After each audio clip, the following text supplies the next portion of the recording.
to first of all introduce myself and thank Megan again for this opportunity. We have known each other for years now, and I've gone to some of her events and recently to some of the dinner parties and this virtual dinner party. And it's always just fun to meet amazing women, and I've met so many wonderful women through Megan. So just love her mission and her spirit and her energy. I'm Rosie Gualiardo, the founder of InnerBrilliance Coaching. And I've been a certified life and career coach now for over 13 years. I can't believe it. And I have been coaching high achieving clients to discover that there's an easier way to live, one where they can get results, because I know that's important to them, but they also wanted to feel happier along their journey, right? In their life in general and in their career specific. Prior to that, to my coaching career, I was in advertising and marketing for 18 years, working on brands like McDonald's, Anheuser-Busch theme parks, Unilever, and a bunch of big brands. That it can be a very stressful, competitive industry. And so if you can imagine, I met a lot of high achievers who are achieving success and maybe not feeling as happy as they could be. And that really set me up to learn more about this topic about embracing your feminine. And then I started my business back in 2007, right before the recession hit. And I ended up continuing to grow every year since then, which has been amazing. I'm so grateful for that. But let's just say through my advertising and my coaching business, I have been using a lot of my masculine energy. So I knew that I had access to these feminine qualities too, but I didn't always use them, not at work and not even in dating. I just wasn't understanding it really well. So I started learning about them and sharing a lot with my clients and people I know, because I know there is so much power in our feminine energy too. So that's what I'm excited to talk about today, is really to show you how you can use both your masculine and your feminine. We'll probably need to focus more on the feminine because I'm guessing a lot of us high achievers, like I said earlier, skew in the masculine. But at the end of the day, you are going to get results from leveraging both. And what I really hope you all take away from this is that both qualities and energies are important. And what I'm hoping that happens through any process where you learn about these qualities and the duality here is that you end up feeling very whole and connected. And when you do, you come from a more powerful place, and that's how you actually attract the results you desire. Does this sound like you? Overall, maybe you're feeling frustrated in your day, or can be a little short-tempered. I am of Sicilian descent, so that might have happened sometimes. Or are you actually getting things done, but feeling exhausted? Another scenario could be maybe you're jumping from one activity to the other and you're productive, but you're snapping at people. Or maybe you're putting everyone else first, but you don't have that much energy for yourself, right?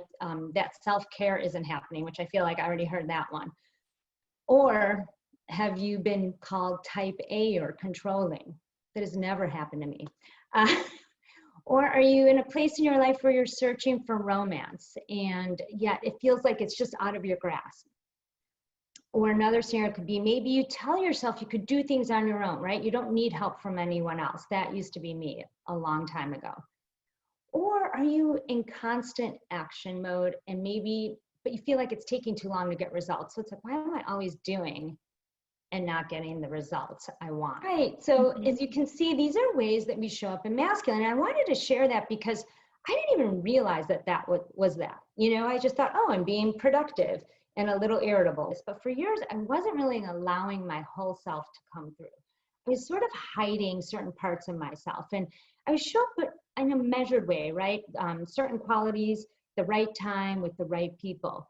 And that could be called very highly self-aware. So that sounds like a good thing, right? But if I were really being honest, sometimes I think I just didn't feel good enough. And so I hid certain parts when I thought it was right. All this hiding and all this work and effort honestly just felt like a juggling act. And it left me sort of exhausted and sometimes even tense and anxious and thinking, oh, I'll be happier when I have certain results I want, right? Then the whole me can show up. Maybe when I get married or have the perfect career or family. So I didn't give up. I just kept going. And flash forward several years, it seemed like all my hard work had paid off. And I say that because I lived in this cute condo overlooking the lake. I had a fun job in advertising, although it was intense. I worked with really creative, fun people and a decent income. I took nice vacations. So from the outside, it looked like I had it all. But again, I was still exhausted. And I thought, okay, now I have my next set of goals to chase. Now they're new and different goals, right? A promotion, get in better shape. But I just realized, gosh, every time I'm going to have to work harder and harder to get anything I want. And it almost felt I remember when I was coaching with you, you told me that that you loved going to the dentist because it was the only time that you were like, you could just like be quiet. Megan, yes, I'm laughing because I still tell that story. My niece is going to dental school and I told her that. I'm like, people are going to try to relax in your chair. She goes, I get it. I felt like I was in constant survival doing mode, thinking and giving. So can you see that's masculine energy, right? I keep looking around the gallery, so I don't know if you guys could see me.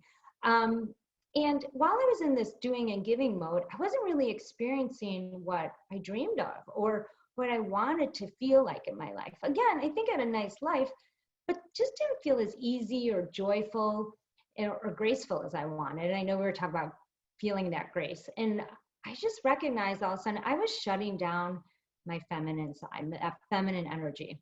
And I think it was really because I was hiding parts of myself still, and also expecting other people to know and live up to expectations I had of them, right? Like I wanted them just to figure it out. I didn't even know how to communicate what I needed.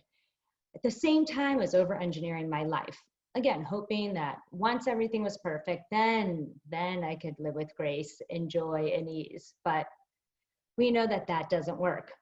But what does work and what I found that worked for me is really getting more connected to myself, all of me, what some might describe the good and the bad.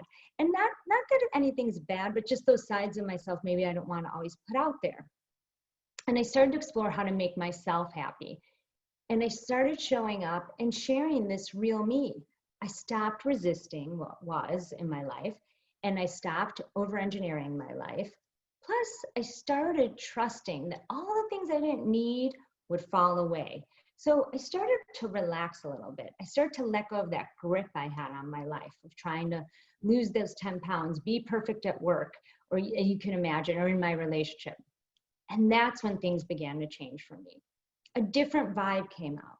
I wasn't as anxious. I was more relaxed. Again, I felt more trusting and vulnerable, intuitive, and free to be me. And it was okay to focus on joy and beauty. For a while, or at times, I would feel like, oh, that's not important right now, but it's so important. And that's when what I started, what I desired really started showing up. And I started attracting it. But it felt like it was just more natural and organic than in the past. And so to me, that was the real payoff. You know, my life was unfolding before me, but it felt different this time. Again, I'm sure so many of you are high achievers. You're getting results you want. But wouldn't it be wonderful if you could show up in a way where you had relaxed confidence? You were happier every day. And I know that was happening for me. And I'm not saying life wasn't tough or that I was, very happy every single minute, but I started being able to really shift to a place where joy was showing up more often. And I was more of the real me every step of the way. So what I hope you guys can take away from this is that you have access to this side of you, right? To what you need. It's within you. We just need to awaken it or maybe recognize it. And when you show up this way and see the beauty, the gift, and lessons in everyone around you and yourself and in your life, you're going to be more inspired daily to realize your vision with that ease, joy, and grace we're talking about. Wait, just want to touch on what you were just saying about recognizing the beauty in things and the perfection that there is in your daily life. I have this email reminder on my phone. One of them is, what can I appreciate right now? And it has made such a difference when you start to realize it, you start to consciously think of the things that you can appreciate or have gratitude for every day.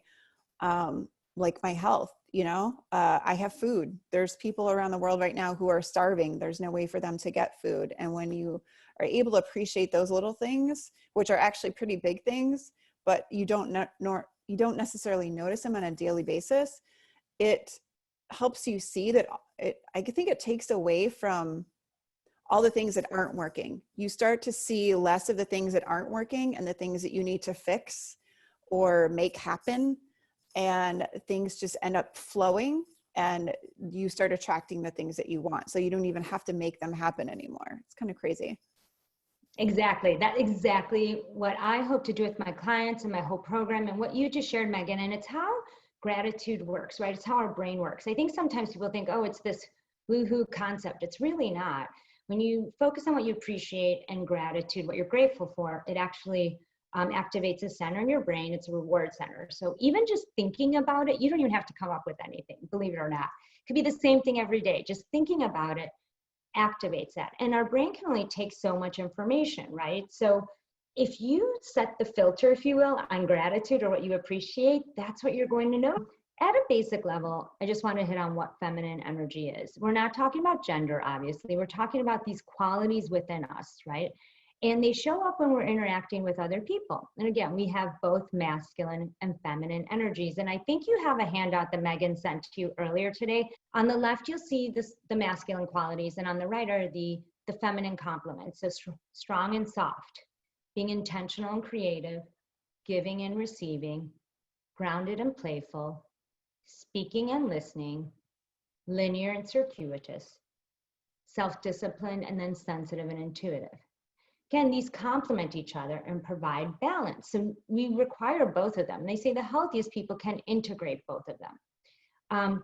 And I do want to distinguish, there's no right way to do this. We're all different people. So what that integration looks like, how they show up within you, will be unique to you. When someone says, oh, I'm a strong woman, and if a man doesn't get that, I don't want to be with him, I get that. I'm a strong woman too. But what I've noticed is that I look pretty feminine. So when I'm showing in and bulldozing, I think someone put that in the chat.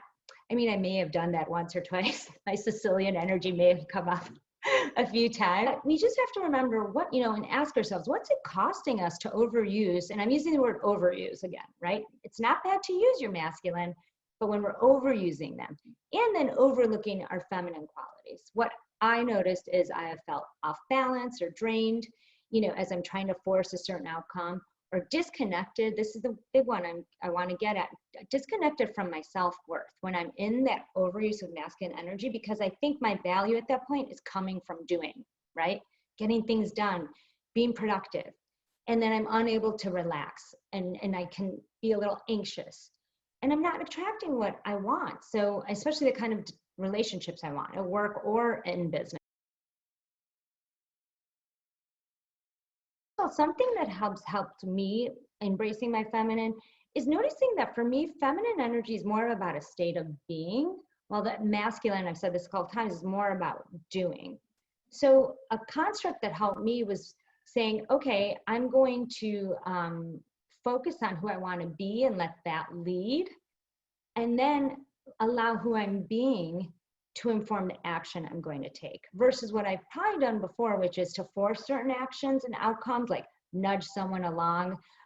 For example, let's say in the past when I was dating and I really wanted to make sure I got a date on the calendar with someone I liked, the old me would have probably tried to force that. And I didn't think I was forcing it. I just thought I was being, helpful by letting him know that I was available that weekend, or what I was doing all weekend. So he knew when to ask me. I'm seeing some of you smile, so hopefully that you're laughing with me and not at me. But anyway, a quick example, again, can be used overall, but I feel like it's more for relationships, is let's say I know sometimes I'm working with clients and they want to hear from someone. Let's say they're dating a man and they're like, oh, I haven't heard from him, I want to hear from him. So I'll ask, well, what do you really want to feel in this moment? Because we're attaching it to that person, right? And that's not always healthy. We're going to attach to the outcome. So you might hear them say, oh, I just want to feel love and connection. Okay, great. Let's find a different way to feel that, because as human beings, all we want is just to feel a certain way. We get a little hung up on how that has to look. And so one simple way is when you hear yourself say, I want to feel this way, show up being that way, right? Being more connected, being more loving. And suddenly you're going to have certain actions spontaneously come from you that attracts situations and people and opportunities that end up manifesting what you deeply desire. And I feel like, Megan, maybe that was what you were getting at a little bit with that dating situation when you were more in your feminine. It's like you didn't have to lead him the whole way, sort of could present Yeah, yourself. and when I was in my feminine energy consciously, it's crazy to see how he stepped into his masculine more too. And that's what I wanted. That's what I wanted Right. from him. But before, I was trying to force it with my masculine energy, and Right. that didn't work so well. Right. I love that what you just said is creating a space for his masculine. So remember, that's feminine energy. So for me, a construct that I use, I lead with, this isn't maybe right for everyone, but I lead with my feminine and I let my masculine energy support my efforts. In a relationship, someone will hold the masculine energy and someone else will hold the feminine energy. This is true in same-sex relationships too. So it's not, again, about gender. You just have to choose which one you'd like to have. Again, I work with a lot of high-achieving men and women, but they also seem to fall in this, not everyone, but many of the people I work with and know, the women would like to be in the feminine space, right? And they want their partner to step into the masculine. And that's great. You just have to know that. You have to be clear on that while you're dating and during the courtship. And then you're going to exude that energy and you'll see, the results. The next thing I think we just need to know that was somewhat confusing in the beginning to me, but I think is really helpful to know is that might shift when you've been dating a long time or when you've been married. You might take on more of the masculine, but if you and your partner agree to that, great. Like, for example, you might be the one who makes the social plans for you and your partner and your family, right? So making plans is masculine energy, but maybe your partner's okay with you doing that. So Can I ask you a question? Yeah. Have you ever had, like if you either make that agreement with your partner or you just know, like, you're in the feminine, you're looking for a masculine guy, right? Or Yeah. whatever sex marriage you're in. Have you ever, or do you know anybody who has had that open conversation with their partner and said, listen, like, can you let me know when I'm in my masculine energy and it's something's off?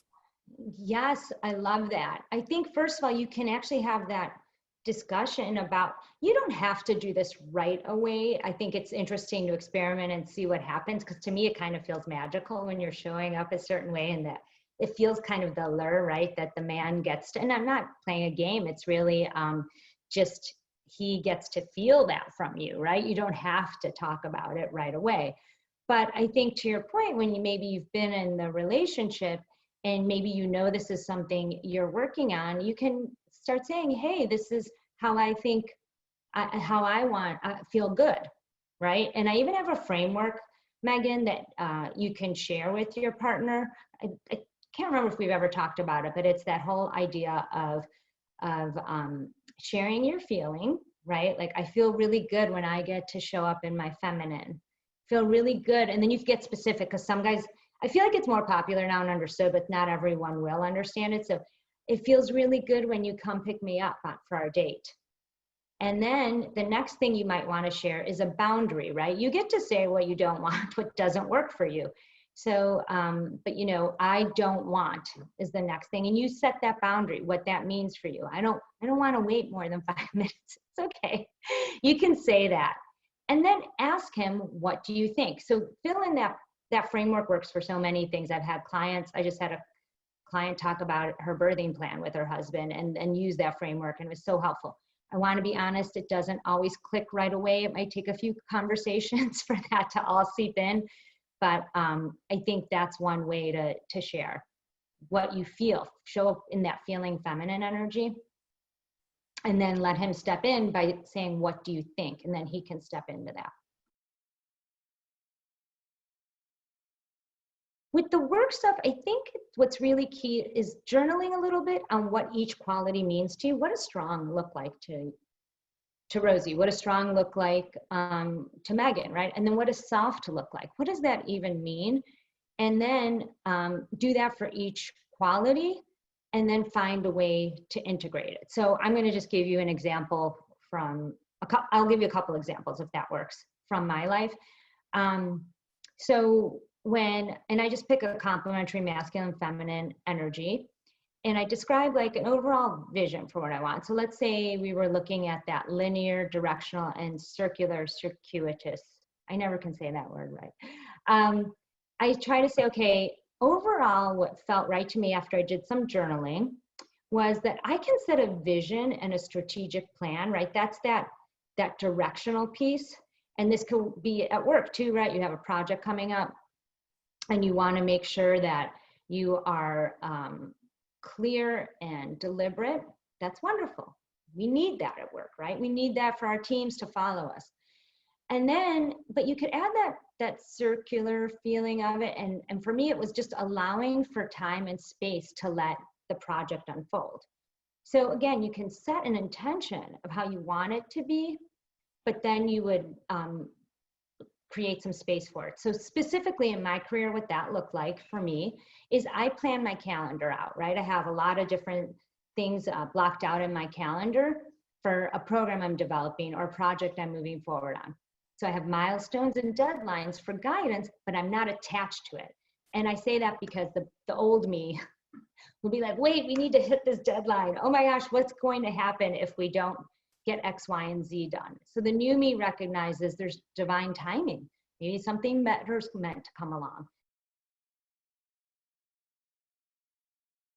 So when I was in advertising and marketing, I worked with, like I said, all these really well-known brands. So they had the top creatives on them. Believe it or not, it was pretty much all men. I had been at so many dinners with like 11 men, steakhouses usually, right? Like that was my life for a while. And basically they would show up and they also valued productivity and getting things done. But if I walked in, I'm just sharing my example. If I walked in with too much masculine energy, they would shut down. I could just see it. They didn't always want to hear it or talk with me. So I recognize this when I learned I can access my feminine energy. And P.S., this wasn't foreign to me. This is how I showed up at home a lot. My family is and by feminine, I mean playful energy in this case. And so suddenly what I would do is, again, I'm thinking specifically about Anheuser-Busch creatives I work with. They're funny guys. They won big awards. Their ads are on the Super Bowl, right? So if I walked in like a taskmaster, they would not relate to that. So what I did do was I joked around with them when I walked in, and that was very natural for me. And you would see them just be so open to hearing what I wanted and needed. And I have a really silly example, if I could share it too, of an email I sent, because to me, this really drives the point home. But again, can you see a little bit at least how if I'm going to share what I need and want, but if I do it in a fun way, they were just more open to receiving the message. So another example is, this is when I was first starting out, and I'll always say this to all my clients, and I'll say it here, when you're trying to practice some of this stuff, maybe you start in low stakes situations, right? Maybe not right off the bat with high level people. You want to be in a comfortable situation. So I remember writing an email to my boss who ran Anheuser-Busch, and then 3 or 4 guys who were the top digital people at DDB Chicago. And I basically wrote my masculine subject line, need approval by this time, ASAP. And then I wrote my note full of bullet points, very, like detailed and all this stuff. And I'm like, I need this approval so I could get to the client right away. Crickets, no one responded to me, right? And I cut my heart saying, because I know these guys, I know they're good guys. I didn't understand what was going on. So then I was like, I'm going to practice my feminine. So I wrote a new email and subject line now said help. Now the old me, remember, would not have liked this. Megan, you're laughing. Some of you are smiling. And I know sometimes when we're in our masculine, whenever I say this example to some women, they're like, oh, how dare you? I'm like, what? I needed help. I needed them to answer me so I could get to the client. So I'm going to use this. And so I put help in the subject line. And then I wrote 2 sentences, right? I'm going to appeal to their masculine. I showed up with the feminine asking for help. And then I appealed with the masculine when I had like 2 sentences. Hey guys, remember that email I sent? Just need your approval. Not kidding. Within 5 seconds, all of them responded. Oh my gosh, yes, great work. So sorry we were delayed, like apologizing to me. So how you transition from feminine to masculine, like when you have that old, what's the word? The tape kind of was Yeah, saying that this, yeah, yeah. Yeah. so So you had this, like when you were saying like you consciously sent that email from the right. feminine energy. What led you to that? Was it like you were working with, like you did some work on this and you knew that Yeah. And it that's what was I making wish a difference? we had more time to get into, but I want to, and if you go forward with the program, it's a really, it gets into that a little bit, which is basically what you have in your handout is I journaled on each, Mm-hmm. because you won't know how to do this, right? You first have to create awareness for yourself. How am I showing up now? That could be the very first step, honestly, that I work with clients on. How are you showing up in your masculine now? What does strong look like now? What does soft look like now? You could do that for each. Then you can get to, okay, what could it look like? Maybe strong is me, like if you're in a relationship with someone, it means I am confident on the inside and strong on the inside, but warm and loving when I share my truth. It's really different than I think the way I used to show up, which was probably soft on the inside, like sad if someone wasn't reaching out to me, and then mad when they finally reached out to me. So that, do you see how I flipped the masculine and feminine? Some of you are nodding. The way to break that tape is the journaling. There's other little practices you can take, like some simple ones is be open to receiving compliments, show appreciation, take on creative projects. So there's embrace playfulness. If people are interested, I'm just going to share this now because I think it's a really great way to get into it. Is the program I do have really helps you. The first week does get into understanding these different qualities, so you can kind of see them. The second week helps you to practice them more, incorporate them more in your life. And the third week, again, you want to get into integrating the two. And this just gives you examples. And I created it to be 21 days because you need, this goes back to that habit, right? You've probably heard this takes at least 21 days, not total, but at least 21 days to create a new habit. So I think you have to increase that awareness, practice it, and integrate it before you can really see the tapes change. I want to thank you for taking time today, for honoring yourselves and for showing up. And hopefully you feel like a little bit of increased awareness around this, a little more energy, a little more connected and balanced. And I'm just celebrating you and your wholeness. That's what I hope you take away from this. This is not about being one way or another.